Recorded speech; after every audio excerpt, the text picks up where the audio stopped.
महाराज सदगुरु शंकरराम महाराज, सदगुरु परवीनराम महाराज, आप पधारेला हरिगुरु संतनी जय।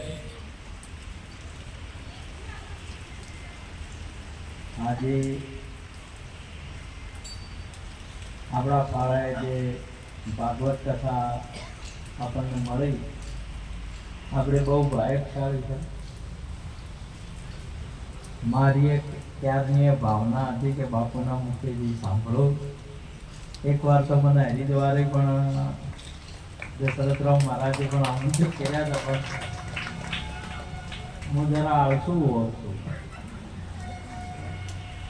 છતાં પણ આજે બાપુએ યાદ કર્યા, અને મોટી બાબત તો એ હતી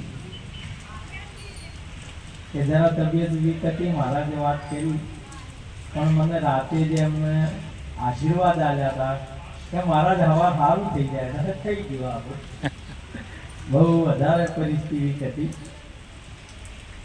સંતોનો આશીર્વાદ, આપણા ગુરુ મહારાજનો આશીર્વાદ, આપણા ફાળા આવે ને એનું બધું સારું થઈ જાય.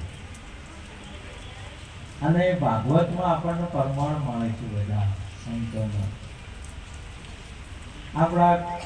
આપણા સંતોએ બહુ મોટું કામ કર્યું છે.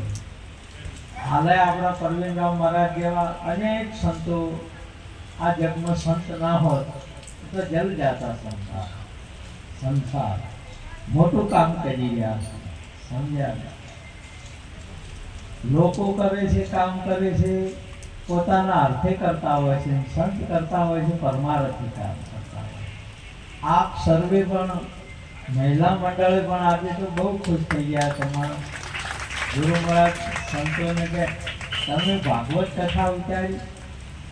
આ ભાગવત કથાને ઉચ્ચારવા માટે તો પરીક્ષિત રાજાએ સકળ પુરુષાર્થન કર્યો ત્યારે ગંગાના કોઠે ઉચ્ચારી હતી, સમજ્યા? અને 7 દિવસમાં મોક્ષ થઈ ગયો હતો. આપણું શાસ્ત્ર, આપણું ભગવાન ભાગવત આપણને પ્રમાણ આપે છે.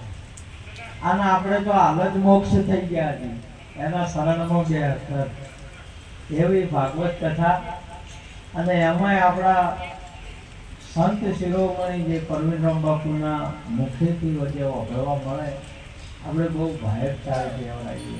માટે મને જાજુ તો બોલતા આવડતું નહીં, પણ આપ સર્વે મહિલા મંડળને અને આપણા ગુરુ મહારાજને નમન કરી ખૂબ તમને ધન્યવાદ. તમે આ કથા સદગુરુ મહારાજ.